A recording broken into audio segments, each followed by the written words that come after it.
Pak Ustadz, jadi gimana nih Pak Ustadz, kondisinya ibu ini adalah dia benci sama ibunya karena ibunya melakukan penyimpangan dalam bentuk seks begitu Pak Ustadz? Ya. Yang pertama, apa yang dilakukan oleh Mbak Tiara membenci perbuatan buruk dari yang dilakukan ibu sudah benar. Ya. Tapi yang tidak boleh adalah membenci ibu secara keseluruhan. Jadi kita membenci seseorang itu harus membenci perbuatannya, bukan membenci pada personnya. Jadi ketika ibundanya melakukan keburukan yang tadi disampaikan Mbak Tiara, memang kita prihatin karena tidak seharusnya. Jadi ibu itu kalau di banyak hadis kan dijelaskan ibu itu kan madrasatul ula. Ibu itu adalah pendidikan pertama bagi seorang anak. Yang pertama kali memperkenalkan dunia luar, lingkungan dan seterusnya, termasuk memperkenal nilai-nilai, ya ibu yang pertama kali.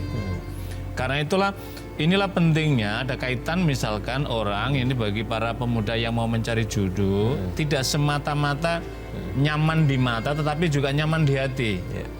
Nyaman di mata itu physically, nyaman di hati itu maknanya adalah kita mempersiapkan bahwa yang kita cari ini bukan semata-mata teman hidup tapi juga teman yang mengasuh anak-anak kita.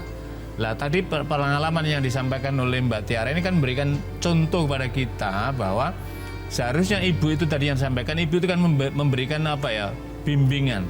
Kalau yang pertama memberikan menyusui selama 2 tahun. Yurdina haulaini kamilaini liman aroda yutim marodoa.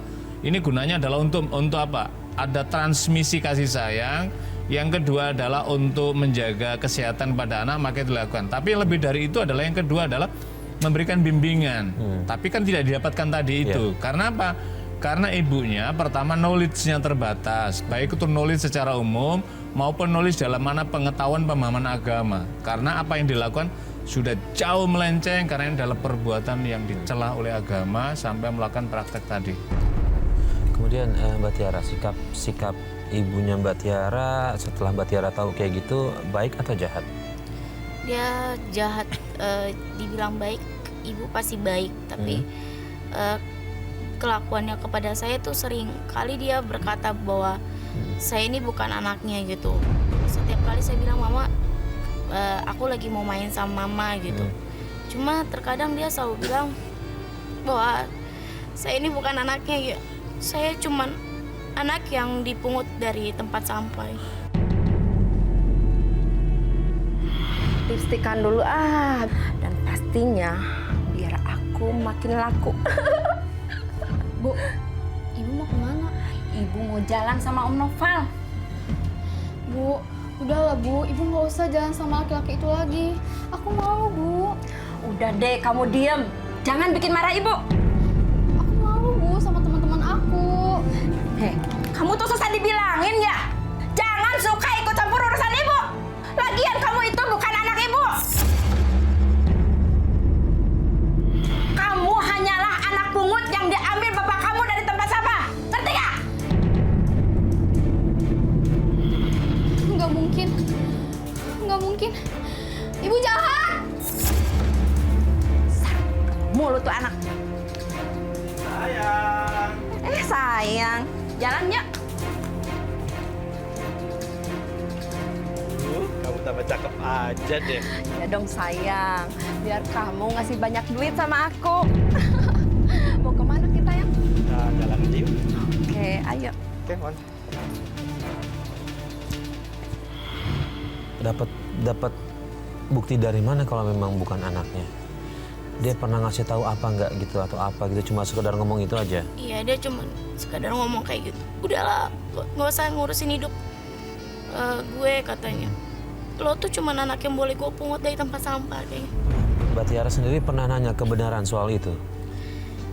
Sempet nanya ke papa, tapi papa bilang nggak kok, kamu anak papa gitu.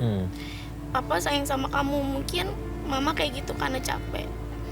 Saya selalu berkata, ibu, saya butuh waktu sama ibu, tapi nggak ada gitu. Sedangkan ayah saya selalu menjadi seorang ibu buat saya. Ayah Mbak tahu kalau ibu kerjaannya seperti itu dan membiarkan?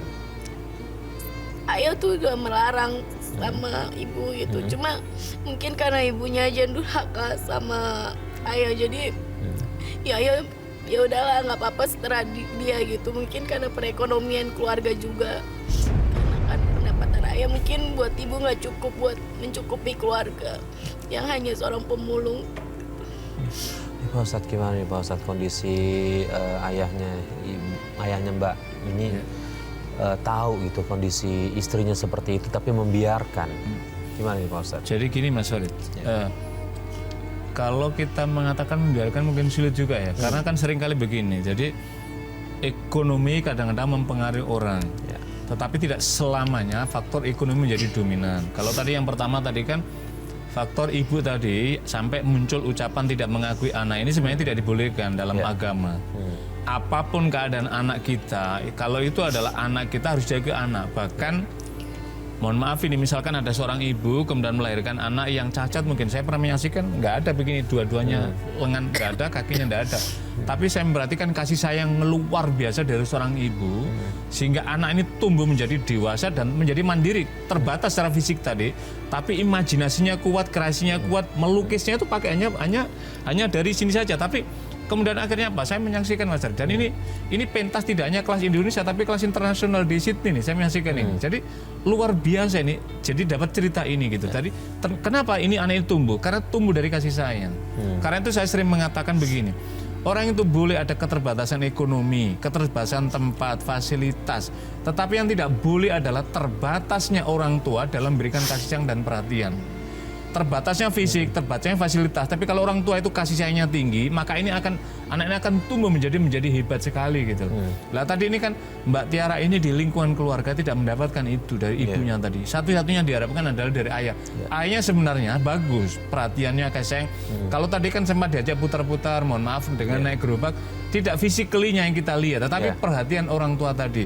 Tapi kenapa ayahnya tadi Mas Farid menyatakan membiarkan, mungkin tidak berdaya berhadapan dengan ibu tadi itu, gitu. Dengan ibunya tidak berdaya sehingga ya sudahlah daripada konflik ini udahlah biarkanlah apa yang dilakukan.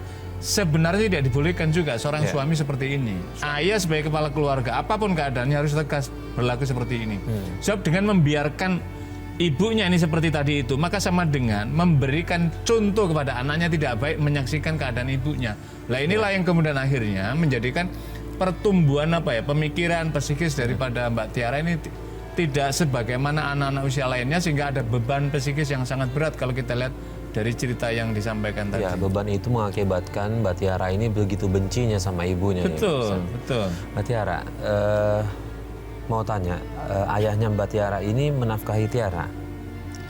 Iya, menafkahi gitu. Cuma mungkin karena pekerjaan ibu seorang PSK, ayah jadi lebih melampiaskan dirinya berjudi, mabuk-mabukan, terkadang juga main kasar, main tangan gitu. Mungkin Main tangan sama ibu, kadang sama aku juga. Oh ya? Karena mungkin udah gak kuat atau udah stres, depresi dengan sikap bimbang seperti itu.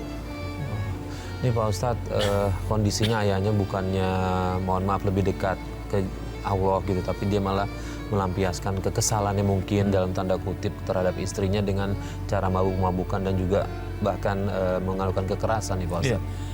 Apa yang dilakukan oleh ayahnya dalam kehidupan di rumah tangga dengan keterbatasan ekonomi tadi? Misalkan kewajiban agama, tuntunan sholat, kemudian misalkan ada nggak menyempatkan waktu, misalkan meskipun sambil memulung tapi ada meluangkan waktunya untuk mendengarkan kebaikan-kebaikan, nasihat, ceramah-ceramah misalkan. Sehingga kenapa tadi mengalami depresi? Karena tidak ada lagi pegangan, yang dia pegang satu-satunya agama pegang tidak ada, norma masyarakat juga tidak lagi menjadi acuannya. Akhirnya apa? Ikutlah membalas pelampiasan yang dilakukan oleh ibundanya tadi. Akhirnya apa? Dengan berjudi, maka makin jauhlah suasana rahmat Allah di sana, makin jauh jadi sinar ilahi di sana. Akhirnya apa? Mbak Tiara yang usia anak yang seharusnya dapat kasih sayang, justru dapat luapan emosi dengan cara kekerasan tadi itu. Iya, memori ini sangat berat tentunya. Iya, Pak betul. Ustadz. Nah, Mbak Tiara, apakah ada dampak negatifnya dari Mbak Tiara yang Mbak Tiara jalaninya sehari-hari? Karena saya dan keluarga tinggal di lingkungan yang semrawut. Waktu SMP, sebenarnya dari umur 5 tahun, dari umur sekitar 9 tahun saya udah kena lakukan pelecehan seksual. 9 tahun?